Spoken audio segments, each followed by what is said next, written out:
चर जानते हो किसे कहते हैं? इसको इंग्लिश में बोला जाता है वेरिएबल। बोलो किसे कहते हैं? पद को समझने से पहले तुम लोग को दो चीज समझना होगा। पद से पहले क्या समझना होगा? वेरिएबल और कांस्टेंट, चर और अचर।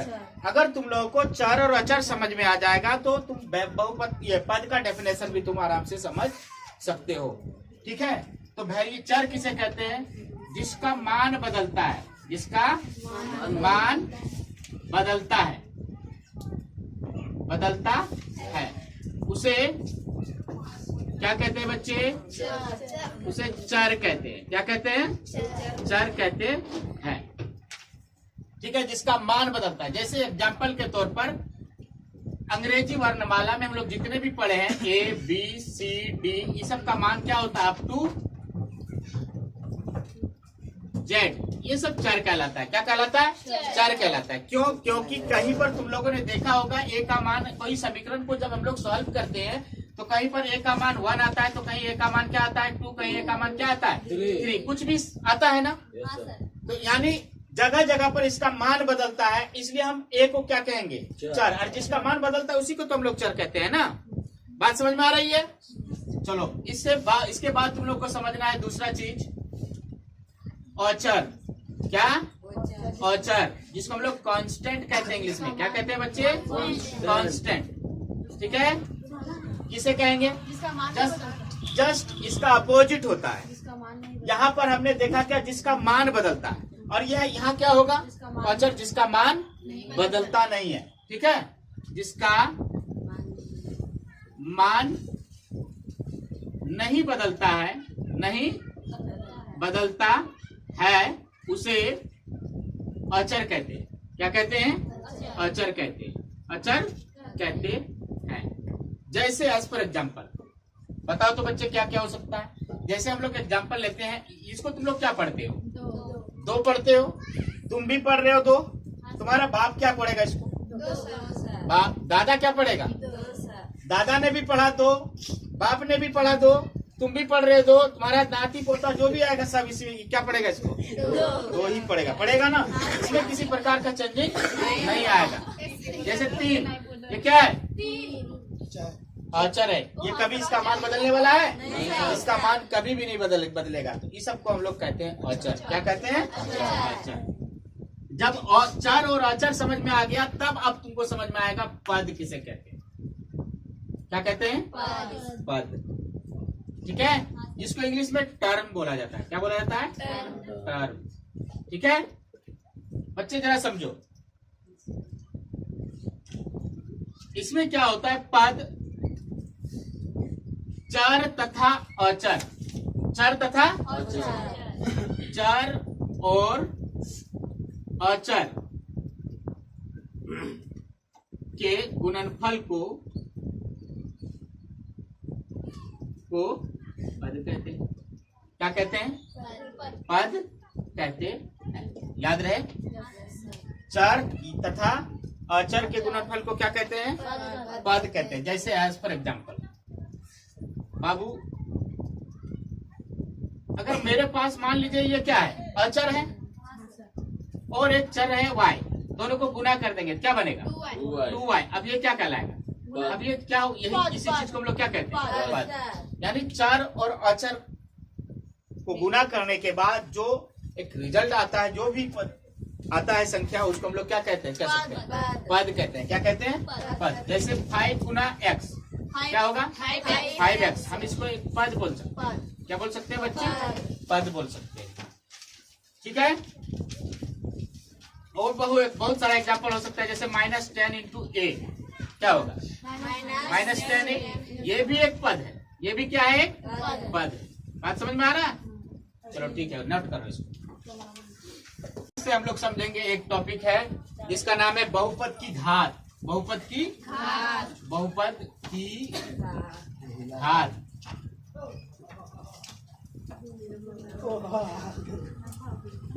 बाबू इसको क्या बोलेंगे इंग्लिश में? Power of a polynomial. Power of a polynomial. इसका डेफिनेशन क्या होगा?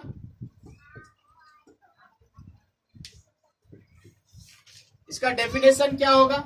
इसका डेफिनेशन ये होगा कि किसी भी बहुपद में प्रयुक्त पद की महत्तम घात को हम लोग बहुपद की घात कहते हैं। क्या कहते हैं?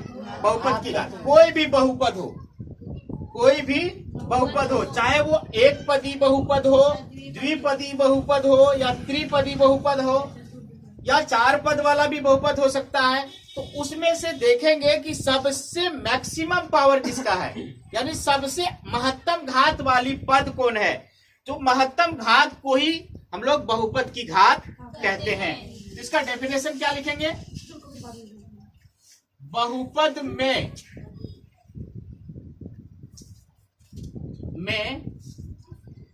प्रयुक्त पद की महत्तम घात को बहुपद की घात कहते हैं। एज फॉर एग्जाम्पल, जरा समझो, हम एक एक करके हम 2-3 एग्जाम्पल बताएंगे, इसको समझने का प्रयास करो। जैसे मान लीजिए मेरे पास एक बहुपद है 4x + 2। बताओ बच्चे, इसमें इस बहुपद में कितने पद है? 2 पद है। ये द्विपदी बहुपद है। जिस बहुपद में 2 पद होता है उसको हम लोग द्विपदी बहुपद कहते हैं। जिस बहुपद में एक पद होता है उसको हम लोग क्या कहेंगे? रैखिक। तो एक घात वाले को कहते हैं एकल बहुपद। क्या कहेंगे? एक पदी बहुपद कह सकते हो, या नहीं तो एकल पदी बहुपद कह सकते हो। ठीक है, तो इसलिए द्विपदी बहुपद है। अब यहाँ पर देखेंगे इसमें जो पद है उसके चर की जो घात होती है, चर की महत्तम घात, पद की चर की महत्तम घात क्या लिखेंगे? यहाँ एक गलत हो गया, सॉरी। चर की महत्तम घात कोई दिक्कत नहीं है।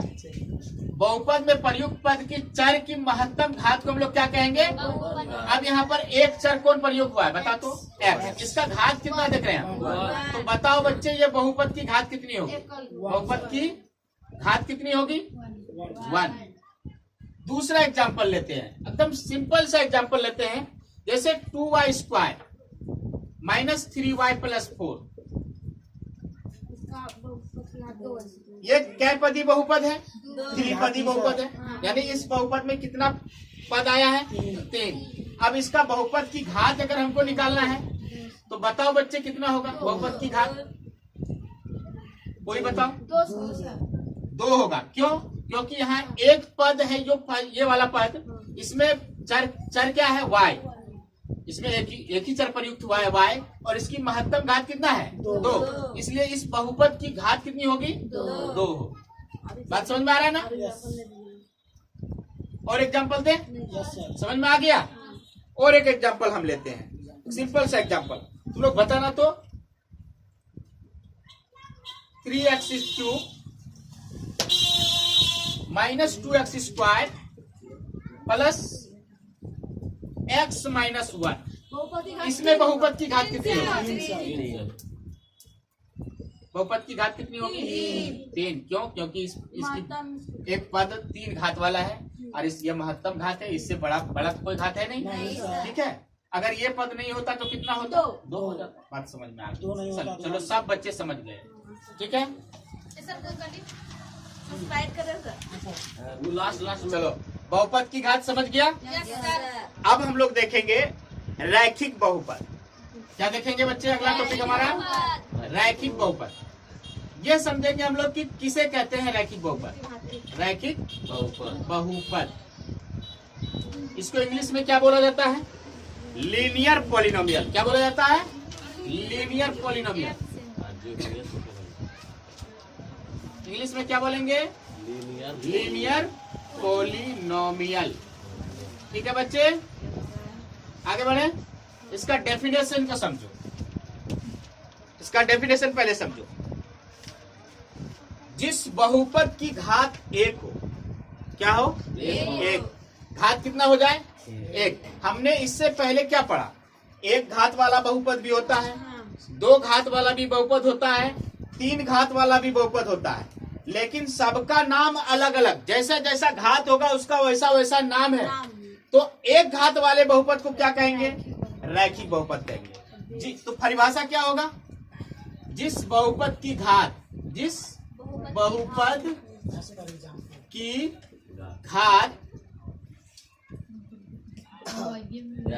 एक हो, कितना हो बच्चे? एक हो, उसे रैखिक बहुपद कहते हैं। क्या कहते हैं बच्चे? रैखिक बहुपद। क्या कहेंगे उसे? उसे रैखिक बहुपद कहते हैं। जैसे एज फॉर एग्जाम्पल, चलो हम लोग एक दो एग्जाम्पल लेते हैं। जैसे मान लीजिए मेरे पास एक बहुपद है 2x + 1। बताओ बच्चे इसका घात कितना है? 1। क्यों? क्योंकि x का पावर कुछ नहीं दिख रहा है, मतलब 1 है। अगर पावर कुछ नहीं दिखे तो वहां समझ लेना कितना पावर है? 1 है। इसलिए चूंकि इसका घात कितना है? 1। और हमने अभी पढ़ा, देखो या क्या लिखाया कि एक घात, जिस बहुपद की घात कितना हो? 1 हो, यानी एक घात वाला बहुपद क्या होगा? रैखिक बहुपद। इसलिए हम लोग इसको क्या बोलेंगे? रैखिक बहुपद है ये। क्या है ये? रैखिक बहुपद। वो भी हम लोग सीखेंगे आगे। पहले एक घात वाला सीखो, पहले एक घात वाला सीखो। दूसरा देखो, जैसे x + 1। अब बताओ तो बच्चे ये क्या रैखिक है? क्यों है? क्योंकि इसका पावर 1 है। इसलिए ये क्या मानेंगे इसको? रैखिक बहुपद है। रैखिक बहुपद है। और एक दो एग्जांपल ले हम लोग। जैसे मान लीजिए y + 3। बताओ ये रैखिक है या नहीं? रैखिक है। क्यों? क्योंकि यहाँ एक चर है y, इसका घात कितना है? 1 है ना घात। और 1 घात वाला कितना क्या कहते हैं हम लोग? ये भी रैखिक बहुपद है। और एक एग्जांपल लिखते हैं हम लोग। जैसे 5x + 3। बताओ ये रैखिक है या नहीं? रैखिक है बच्चे? हाँ ये रैखिक है। क्यों रैखिक है? क्योंकि यहाँ बहुपद, यहाँ एक पद है 5x, इसकी चर की घात कितनी है?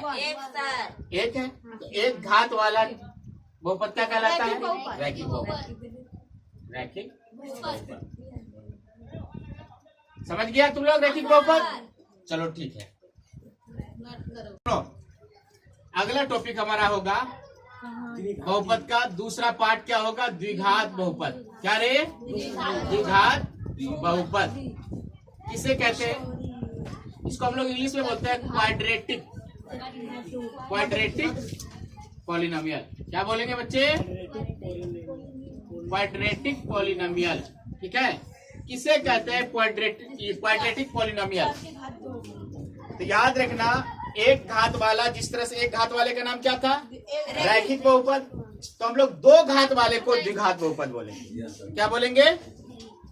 कितने घात वाले को द्विघात बहुपद बोलेंगे? 2 घात वाले। यानी यहाँ इसका परिभाषा होगा कि दो घात वाले बहुपद को द्विघात बहुपद कहते हैं। द्विघात बहुपद कहते हैं। याद रहेगा बच्चे? Yes sir. यानी जिस बहुपद की घात कितना होगा? 2। उस बहुपद को हम लोग क्या कहेंगे? द्विघात बहुपद। क्या कहेंगे बच्चे? द्विघात बहुपद। ठीक है, द्विघात बहुपद का स्टैंडर्ड फॉर्म क्या होगा? स्टैंडर्ड फॉर्म चैप्टर पढ़ना यही है। ठीक है, ज्यादातर सवाल तुमको द्विघात बहुपद से ही मिलेगा। 10 क्लास में द्विघात बहुपद में मिलेगा। ठीक है, तो स्टैंडर्ड फॉर्म इसका क्या होता है? ax² + bx + c। इस फॉर्मेट में जो इक्वेशन रहेगा हम लोग उसको द्विघात बहुपद कहेंगे। और एक बात याद रखना, इसमें a का मान कभी 0, a ≠ 0। जब क्या बोला मैंने? a ≠ 0, तब ये द्विघात बहुपद कहलाएगा, अन्यथा ये द्विघात बहुपद नहीं होगा। x का एक, इसका मतलब a ≠ 0 का मतलब क्या हुआ? यानी a का मान कभी 0 ना हो। b 0 हो सकता है, c 0 हो सकता है, लेकिन a का मान कभी 0 नहीं होगा। एज फॉर एग्जाम्पल, कोई एग्जाम्पल लेते हैं हम लोग। चलो देखते हैं एग्जाम्पल। जैसे मान लीजिए एक है x² - 3x - 4। क्या ये द्विघात बहुपद है? Yes sir. Yes sir. हाँ, क्यों है? चार के साथ का है। क्योंकि बहुत ये बहुपद जो है इसका बहुपद की घात कितना है? दो बहुपद की घात कितनी हो रही है यहाँ पर?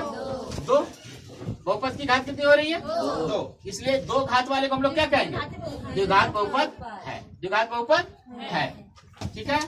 और बहुत सारा एग्जाम्पल ले सकते हो तुम लोग। क्या ये द्विघात बहुपद है? हाँ सर।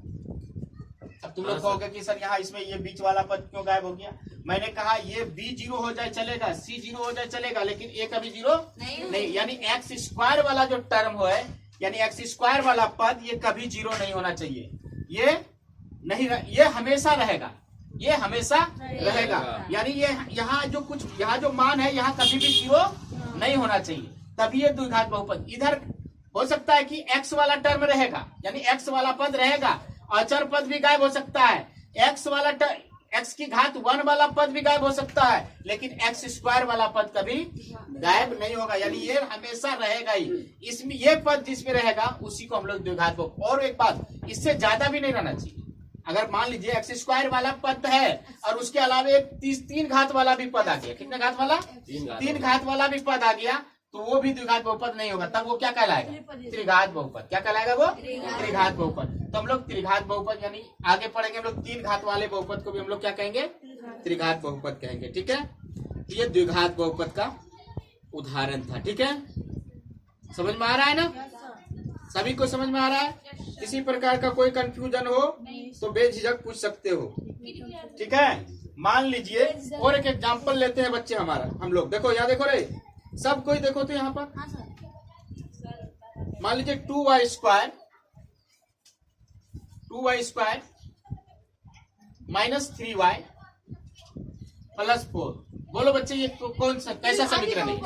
द्विघात बहुपद है। क्यों है द्विघात बहुपद? क्योंकि इसमें जो पद है उस सबसे अधिक घात वाला पद 2y स्क्वायर है, और इसलिए पावर कितना है? 2। यानी घात 2 हो गया। मैक्सिमम पावर कितना हो गया? 2। और जिसका घात 2 होता है उसको हम लोग क्या कहेंगे? द्विघात बहुपद कहेंगे। ठीक है। इसलिए ये भी द्विघात बहुपद का एग्जाम्पल है। ये भी द्विघात बहुपद का एग्जाम्पल है। अगर हम चौथा एग्जाम्पल लेते हैं बच्चे, जरा देखो तो यहाँ पर मान लीजिए ये है 5x प्लस 7। क्या ये द्विघात बहुपद हो सकता है? नहीं हो सकता है। क्यों? ये द्विघात बहुपद नहीं है। क्यों नहीं है? क्योंकि इसका बहुपद की घात कितना? 1 है। तो ये क्या होगा? रैखिक बहुपद होगा, द्विघात बहुपद नहीं होगा। द्विघात बहुपद में बहुपद की घात कितनी होनी चाहिए? 2 होना चाहिए। ठीक है।